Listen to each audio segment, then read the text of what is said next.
أعوذ بالله من الشيطان الرجيم. بسم الله الرحمن الرحيم.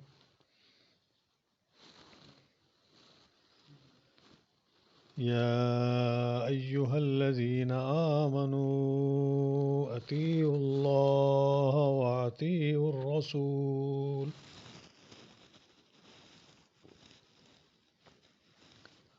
ولا تبطلوا أعمالكم.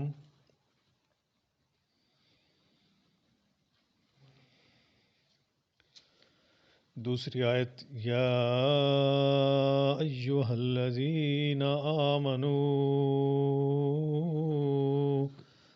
لا ترفعوا اصواتکم فوق صوت النبی ولا تجهروا له بالقول كجهر بعضكم لبعض أن تحبط أعمالكم وأنتم لا تشعرون.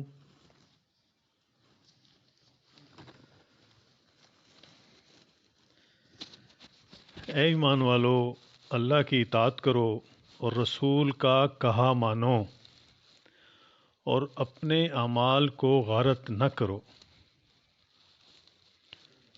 اب یہ کن کو فرمان ہے؟ اے ایمان والو. رب تو ہے، رب العالمین تو ہے پوری دنیا کا، لیکن اس میں جو حکم ہے وہ ہے 1.25 ارب مسلمانوں کو. باقی 7 یا 6 ارب اور ہیں، ان کا ذکر نہیں ہے.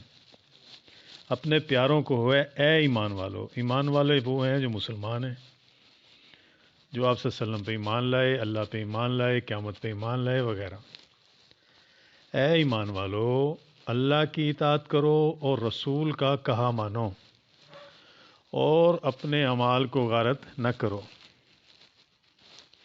یعنی منافقین اور مرتدین کی طرح ارتداد و نفاق اختیار کر کے اپنے عملوں کو برباد نہ کرو.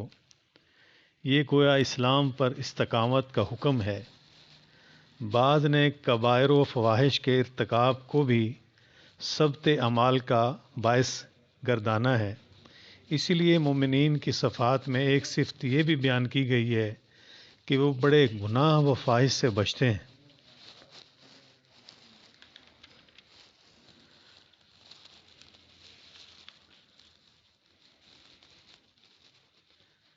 بات یہ ہے کہ اور جو دوسری جگہ حکم دیا ہے وہ بھی یہی دیا ہے کہ اے ایمان والو، اپنی آوازیں نبی کی آواز سے اوپر نہ کرو اور نہ ان سے اونچی آواز سے بات کرو جیسے آپس میں ایک دوسرے سے کرتے ہو، کہیں ایسا نہ ہو کہ تمہارے اعمال اکارت جائیں اور تمہیں خبر بھی نہ ہو. اب آپ یہ دیکھیں کہ یہ حکم اور وہ حکم آپ صلی اللہ علیہ وسلم، یہ حکم آپ صلی اللہ علیہ وسلم کے صحابہ کو ڈائریکٹ کیا جا رہا ہے اور وہ عام دنیا مسلمانوں کو کیا جا رہا ہے. بات یہ ہے کہ جب آپ صلی اللہ علیہ وسلم کے سامنے اونچی آواز میں بات نہیں کوئی کر سکتا جیسے تم ایک دوسرے سے کرتے ہو، تو ان کا حکم کیسے چھوڑا ہوا آج ہم نے اماموں کو مہیا کیا ہوا ہے، علماء کو مہیا کیا ہوا ہے، دربار والوں کو بیچ میں شامل کیا ہوا ہے. یہاں اشارہ یہ ہے کہ اے ایمان والو، اطیعوا اللہ و اطیعوا الرسول، کہنا مانو، اطاعت کرو اللہ کی اور رسول کی. ولا تبطلوا اعمالکم، کہیں تمہارے اعمال غارت نہ ہو جائیں. اور جس ہستی کا حکم ماننے کا یہ سمجھایا جا رہا ہے اس کے سامنے تو اونچی آواز میں بات کرنے کو منع کیا جا رہا ہے. اب جب اونچی آواز میں بات کرنا ہی منع کیا جا رہا ہے، اور کن کو کیا جا رہا ہے؟ جن پہ جنت واجب ہے.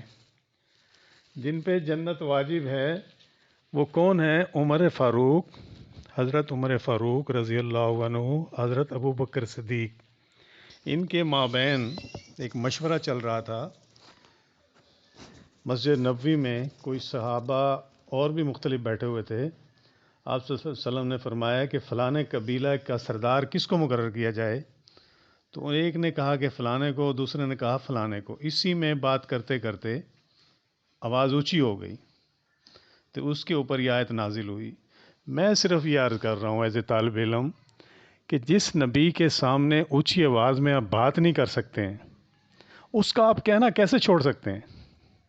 صرف مجھے کوئی بندہ یہ سمجھا دے کہ امام ابو حنیفہ، ساری عمر گزر گئی، 70 سال ہو گئے، نہیں مانتے امام ابو حنیفہ نے تو کوئی ایسی بات کہی ہی نہیں جو شریعت کے خلاف ہو. امام شافعی، امام مالک، امام ترمذی، امام ابو حنبل، ان چاروں پانچوں امام نے تو کوئی بات ایسی کی ہی نہیں. اپنی مرضی سے آپ کرتے ہیں. اس میں ایک حکم تھا کہ جب جہاد کے لیے بلایا جائے تو جایا کرو، اور جو حکم دیا جائے اس کو فوراً عمل کر لیا کرو. اس وقت کوئی صحابہ نے کہا کہ جی ہمارے کھجور تیار ہے، اور اگر فصل کو چھوڑتے ہیں تو فصل کا نقصان ہوتا ہے، سالانہ ہمارا یہ معاشی معاملہ ہے. اس وقت سمجھایا گیا کہ اگر نبی نے حکم دے دیا تو اس کا فوراً عمل کیا جائے. جو عمل نہیں کرتا وہ اپنے نفع نقصان کا خود ذمہ وار ہے. تو جب اتنا سا بھی اللہ خود قبول نہیں کرتے، برداشت نہیں کرتے، اس غفلت کو، ذرا پوائنٹ اشاریہ پوائنٹ کی غفلت کو برداشت نہیں کرتے، تو آج ہم نے جہاد کو کہاں پہنچایا ہوا ہے؟ ابھی آج ہمیں فلسطین کے لیے ضرورت ہے. کوئی بندہ جانے کو تیار نہیں ہے، کوئی بندہ فنڈ ریزنگ کرنے کو تیار نہیں ہے. تو نبی نے تو یہی کہا تھا، جب رشتہ داروں سے مت بگاڑو. کیوں نہ بگاڑو؟ تایا، ماما، پھوپھی، چاچا، رشتہ دار، اس لیے کہ وہ مسلمان ایک جسم کا حصہ ہے. تو آج آپ دیکھ لو، نہ تم لوگ، میں، ساری دنیا، ہم لوگ سارے نہ اسرائیل کے پروڈکٹ کو بند کرتے ہیں، نہ اسرائیل کی کوئی سوشل میڈیا پہ کوئی ایسی بات کرتے ہیں. اگر کوئی کر بھی رہا ہے تو وہ بھی غلط اپنے پیسہ کمانے کے لیے کر رہا ہے. تو کون اس کا فنڈ؟ آخر کا جو ایمان کا درجہ ہے وہ نفرت ہے، بھی بندہ پیچھے ہٹ جائے. تو کم از کم اتنا تو ہو کہ اپنے علاقے میں کوئی ایسی کمیٹی جیسے الخدمت والے ہیں، وہ فنڈ ریزنگ کرتے ہیں، بندہ ان کو پیسے دے جا کے. ہماری مائیں بہنیں، چھوٹے چھوٹے بچے شہید ہو رہے ہیں، ان کو پتہ ہی نہیں کیا ہو رہا ہے ہمارے ساتھ. ایک بچی کو دیکھا، سسکیاں نہیں بند ہو رہی اس کی. اپنا گوشت بند کریں، سبزی کھائیں، ان کو پیسے بھیجیں. اپنا آنا جانا ختم کریں، ان کو پیسے بھیجیں اکٹھا کر کے. ان کے لیے دعائیں کریں، رات کو اٹھ کے تہجد میں ان کے دعائیں کریں کہ خدا برباد کرے اسرائیل کو.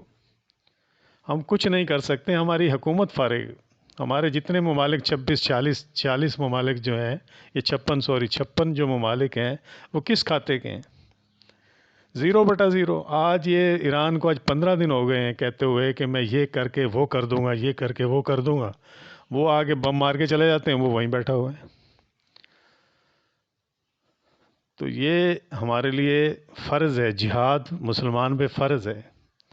اس کو کیسے ہم کر سکتے ہیں؟ ہمیں تو حکومت نہیں جانے دیتی، ہمارے پاس تو کوئی سورس نہیں ہے. لیکن یہ ہے کہ کم از کم ہم چندہ اکٹھا کر کے ان کو راشن بھیج سکتے ہیں. یہاں پہ ہمارا مسجد میں اعلان کر رہے تھے، ہم تو خیر نہیں جانتے اس جماعت کو، لیکن وہ الخدمت والے پتہ یہ چلتا ہے کہ بھی پہنچے ہوئے ہیں کچھ لے کے. وہ آپ تسلی کر لیں، اگر ادارہ اچھا ہے تو اس کو خدمت کو موقع دیں، اس کو پیمنٹ کریں، جو آپ کو اللہ توفیق دے، بلکہ بڑھ چڑھ کر حصہ لیں. اسرائیل آج ہمیں پکار رہا ہے، ہماری مائیں بہنیں پردہ والی رو رہی ہیں، چیخ رہی ہیں، قتل و غارت ہے، گھر بار برباد ہو گیا ہے، روزگار برباد ہو گیا ہے، پتہ نہیں کتنے دن سے پانی نہیں پیا، ہمیں 1 گھنٹہ نہ ملے، ہمارے ساتھ کیا ہوتا ہے. تو بات یہ ہے کہ حکم کے اوپر عمل کرنا پڑتا ہے، تب جا کے شریعت ملتی ہے.